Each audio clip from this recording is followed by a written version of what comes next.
Hey guys, I just want to go over the trend indicator. Made a couple of updates to it. So, firstly, it's trend indicator plus day trade now.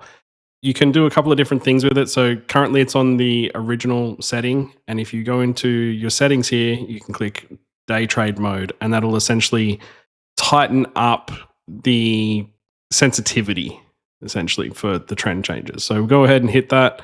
We can see that there's some changes here.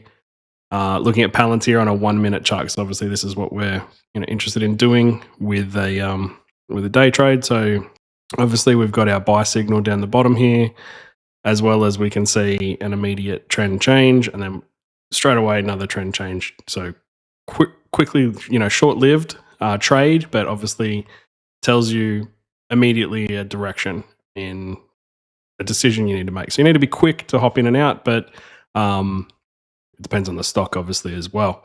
So then, obviously, another trend change, then a sell signal. You're obviously still here through this downtrend. You're still on a valid buy signal. So if we go back to the original setting, I'll just push it over here so you can see the changes. So original setting there, and then back there. So obviously catching that downtrend change earlier if we're looking specifically over here. So original setting, and then more sensitive setting.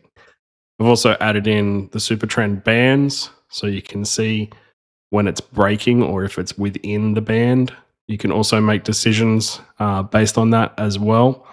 So I'll leave those. I'll turn the super trends band off for now.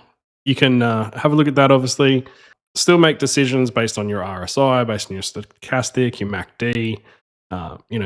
Let's have a look at another stock that some of you guys like to trade, which is VOR.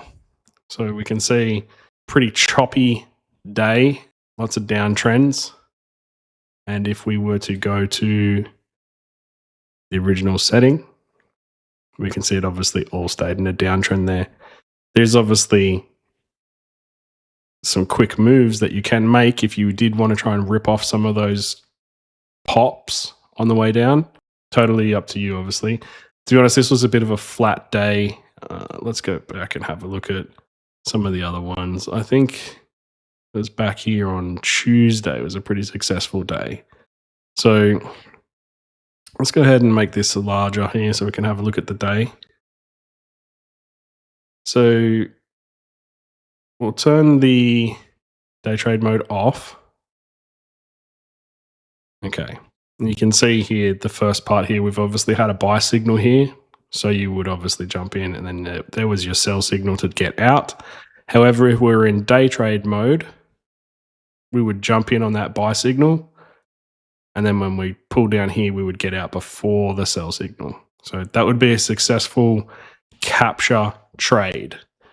Here at the time of the trend change, you've successfully signaled your entry and trend change at the same time. So buy signal and the trend change.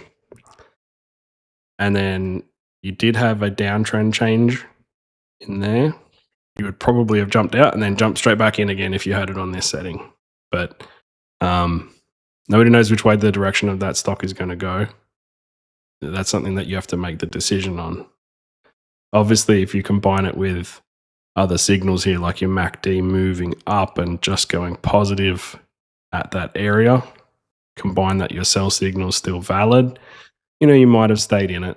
It's up to you, obviously, but giving you a bit more clarity on what you would do. You can obviously quickly switch between them, and you can see you're catching that move earlier. Obviously, you still had the buy signal here, so you would have jumped in here, and it validates. It's obviously also good to see green candles instead of red.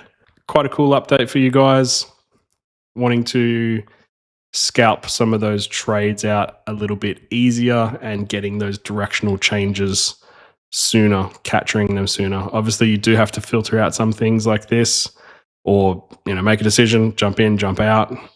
Either way, that would have paid off for you. This trade would have paid off, this trade would have paid off, and then this trade would have also paid off, and you could jump out there.